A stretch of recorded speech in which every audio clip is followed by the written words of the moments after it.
The best international advice for your success starts now.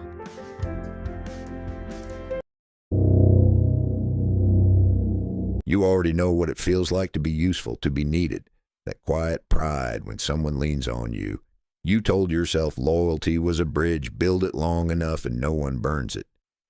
But you were wrong. You remember the morning she left for work. 15 years.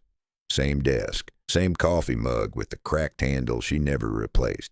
Same walk past the security guard who stopped saying hello 3 years ago.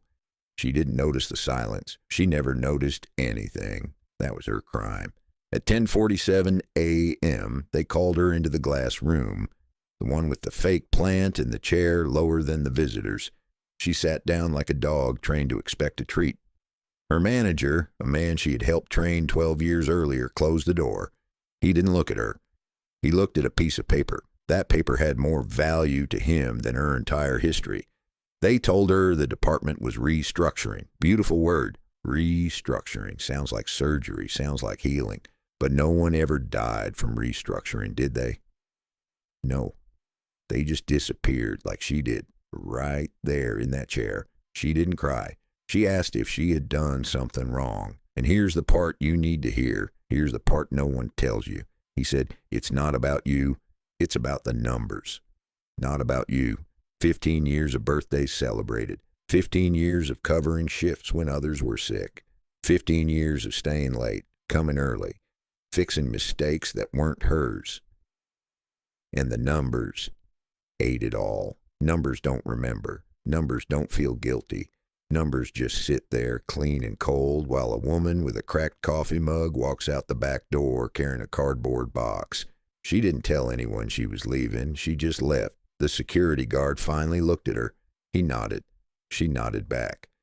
Two people who understood that being invisible is the only real retirement plan. You think this is a story about a company? You're wrong. This is a story about you. About every time you gave your silence to someone who never intended to keep it. About every hand you shook while hiding your desperation. About every time you smiled at a colleague, knowing damn well they would step over your body for a 3% raise. Human beings are not loyal. They are convenient. The moment your convenience ends, so does their memory of you. You want proof? Look at your phone. Scroll through your contacts. How many of those people would answer at 2 a.m. if you were bleeding? Not text. Actually answer. Actually come. Be honest. Maybe two, probably one, definitely none. Here's the uncomfortable truth, the one that would get you fired from your own life if you admitted it out loud. You don't love people. You love what they give you. Attention, validation, security, the warm feeling of being chosen. Take those things away and watch how fast the love turns into resentment.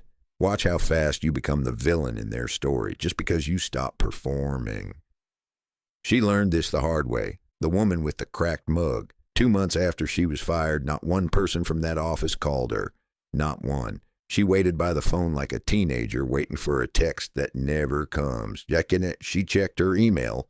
Nothing. She told herself they were busy. She told herself they forgot. She told herself lies because the truth was too simple and too cruel. The truth was, they never cared. They cared about her coffee runs, her quiet competence, her willingness to absorb their stress without complaining. That's not love. That's a transaction. And transactions end the second you stop delivering. You feel that tightness in your chest. That's not sadness. That's recognition. You have been her. Maybe not fired, but replaced, ignored, dismissed by someone you would have bled for. And you swallowed it. You told yourself it was fine. You told yourself you were strong. But deep down in that basement room of your skull where you keep all the memories that would destroy you if you looked at them too long, you know the truth. You are replaceable. Everyone's replaceable. The only difference is whether you admit it before or after the crack in the mug finally breaks. So here's what she did next. Nothing dramatic, no revenge, no viral letter. She drove home. She sat in her car in the driveway for 47 minutes, her hands on the steering wheel, the engine off, the house quiet. And in that silence, she heard something she hadn't heard in 15 years.